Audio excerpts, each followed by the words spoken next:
Halo, good to see you all. Selamat datang lagi di Wisdom Series dari New Wine International Church. Dan hari ini kita akan membahas tentang sesuatu yang penting tapi seringkali orang lupakan, yaitu tentang ampuni dirimu. Ampuni dirimu. Saya percaya bahwa kita seringkali dididik untuk mengampuni.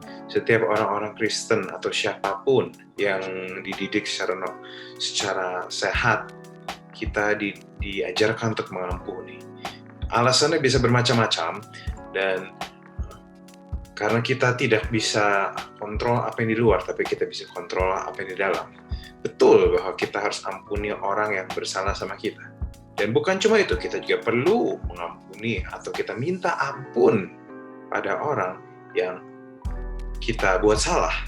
Tapi rasanya saya belajar bahwa kita jarang sekali diajar untuk belajar mengampuni diri kita sendiri.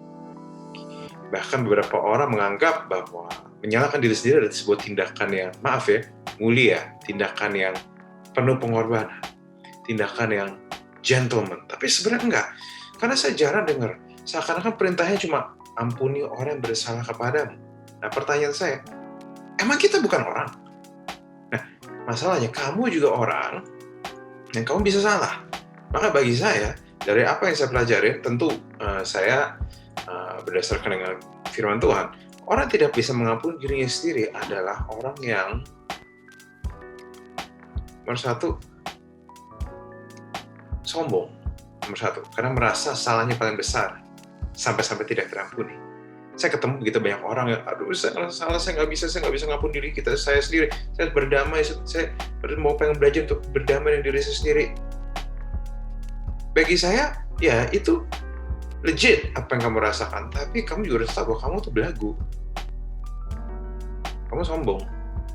Kamu merasa salah paling besar sampai kamu nggak terampuni. Itu yang kamu perlu mengerti dulu. Kamu merasa bahwa kamu lebih salah dibanding yang lain. Kamu merasa seakan-akan kalau ada orang sombong ke atas, kamu tuh sombong ke bawah. Nomor dua, orang-orang kayak gitu juga bermasalah karena merasa bangga dengan pelanggaran yang sampai-sampai nggak mau dilepas. Begitu banyak orang ngerasa kayaknya tuh mereka tuh bangga dengan pelanggaran mereka. Mereka bangga dengan mereka sudah pernah begini begitu, dan sampai-sampai nggak mau dilepas, kan merasa ya udah begini mau gimana lagi. Nah, yang ketiga, kita juga ngerti bahwa orang tidak bisa mengampuni dirinya sendiri, menyinggung sang pemberi ampun. Kenapa? Karena sang pemberi ampun bisa Tuhan, bisa juga teman yang bersalah padamu, teman yang kamu perbuat salah atas dia. Nah, masalahnya seringkali banyak di antara kita sudah diampuni Tuhan, masih suka merasa bersalah. Udah diampuni, tapi masih merasa bersalah. Seakan-akan kita merasa bahwa ini yang saya tangkap, orang-orang yang sudah diampuni tapi merasa bersalah adalah seperti orang-orang yang merasa bahwa dia tidak layak diampuni, dan si pengampun itu goblok karena mengampuni dia, padahal dia tidak layak diampuni.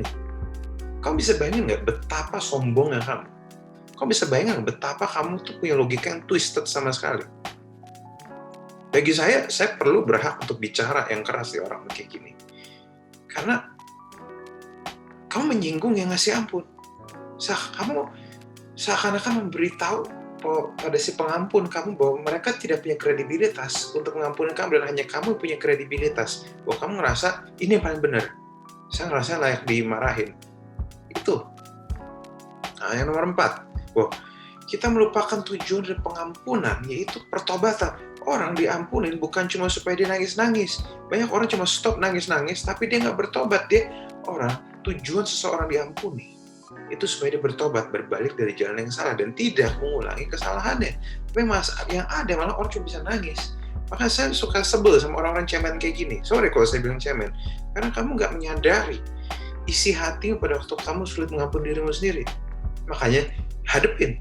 Ini isi hatimu, ini realita hatimu. Betapa kacaunya hatimu. Yang kelima, ini penyebelin, merasa dilebih dari orang lain. Seakan-akan nggak bisa salah. Begitu salah dia tuh ngerasa nginjek dirinya sendiri, payah. Dia ngerasa lebih dari orang lain. Makanya, ketidakmampuan mengampuni diri sendiri sangat terkoneksi dengan kesombongan. Makanya teman-teman harus mengerti bahwa nyalahin diri sendiri tidak akan bikin kamu berubah. Pertobatan akan bikin kamu berubah. Kapok yang bikin kamu berubah. Karena itu akan mengubah jalan kamu ke arah sebaliknya. Tindakan yang salah hanya bisa diobati dengan tindakan benar. Jadi jangan cuma nangis manja begitu. Don't just cry over what is wrong, but act to do what is right. Nyalahin diri sendiri itu kayak kamu lagi nyetir, tahu salah jalan, tapi nggak cari putaran balik. Kan super smart ya. Ini makanya saya mau kasih tahu, kalau udah salah jalan, jangan nangis, putar balik.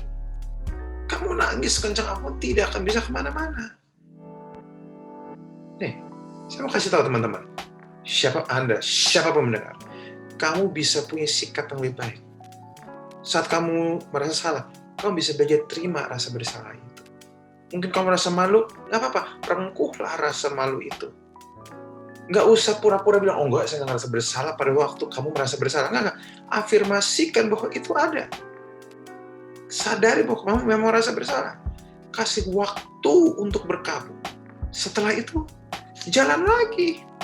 Life goes on. Hidup itu jalan terus. Memang saya harus ngomong bahwa satu kesalahan bisa lebih berat dari yang lain. Dan nyeselnya pun bisa lebih lama dari yang lain. Saya pun tidak sepenuhnya menyalahkan perasaan itu. Oke, tolong dicatat. Yang saya serang adalah perasaan menyesal yang berlebihan sampai bikin kamu kehilangan tujuan sebenarnya dari sebuah kesalahan. Kesalahan ada untuk dipelajari, bukan disesali. Karena kesalahan yang dipelajari akan berbuah manis, bahkan bisa jadi keuntungan. Kamu bisa belajar jadi teman baik untuk orang lain. Kenapa kamu nggak belajar jadi teman baik bagi dirimu sendiri? Orang lain salah kayak kamu dengar, udah sabar, jangan ngejudge. Lah kamu salah, kok kamu nggak dengar dirimu sendiri? Dirimu juga butuh didengar. Jadi, kemampuanmu untuk bisa mengasihi diri sendiri secara pantas, jadi nggak berlebihan, akan mempertajam kemampuanmu untuk bisa mengasihi orang lain. Idenya seperti minuman boba. Kalau kamu ngerasa satu minuman enak, kamu nggak perlu dibayar untuk promosiin ini. Sama kalau kamu tahu dikasih itu enak, kamu akan mau orang merasakan itu juga. Saya tahu beberapa dari kalian dididik orang tua jadi perfeksionis sedemikian rupa sampai kalian jadi takut salah dan sebagainya. Mungkin nggak sepenuhnya salah kalian, iya betul. Tapi kalau kalian sudah besar, seharusnya kalian sadar bahwa ajaran mereka itu untuk mendidikmu supaya menang dalam kehidupan. Kalau ada kelebihan, kalau ada yang lebih kata sedikit, ya ditolak pelan-pelan. Cari komunitas atau orang lain yang bisa kasih opini kedua. Atau pastikan mereka sayang sama kamu supaya minimal nasihatnya nggak aneh-aneh. Ambil yang baik, kalau ada yang buruk, belajar dibuang. Belajarlah untuk mengasihi dan menghargai dirimu sendiri. Bukan berpusat pada dirimu sendiri. Self-love, bukan self-absorbed. Belajar melihat dirimu sebagai manusia utuh ciptaan Tuhan. Bisa salah, bisa marah, bisa aneh. Berhak diampuni, berhak dikasihi. Kalau temanmu nggak ampuni kamu, ya udah, minta ampun sama Tuhan. Ampun dirimu, lakukan yang benar. Kalau kamu sudah berusaha benar terus, lama-lama dia mikir juga kok. Kalau dia nggak peduli, ya mungkin dia yang bermasalah. Kalau ada yang nanya, datang ke saya nangis-nangis, Kak, gimana caranya? Kak, saya manusia nggak layak gini-gini. Jujur saya nggak peduli kalau ada orang datang ke situ. Urungkan aja niatmu untuk datang ke saya. Kenapa? Karena saya nggak tertarik afirmasi perasaan satu-satu orang. Kenapa? Ini. Karena yang saya bagikan, ini ada sebuah realita. Dan realita nggak peduli perasaan kamu. Perasaan, saya nggak layak, sampah, pecundang, bikin salah terus, gini. Tapi realitanya bilang, kamu yang bisa salah. Tapi bisa diampuni. Bisa dapat kesempatan kedua. Bisa bertobat. Bisa jadi lebih baik. Kamu ciptaan Tuhan. Nah, pilih mana? Perasaan atau realita? Kalau kamu masih memilih perasaan kamu, saya harus kasih tahu, ingat perasaanmu sering salah. Kamu berasa dia jodohmu, tapi ternyata kamu jagain jodoh orang lain. Pilih yang benar. Selamat ampuni diri sendiri. Selamat berdamai dengan dirimu sendiri. God bless you.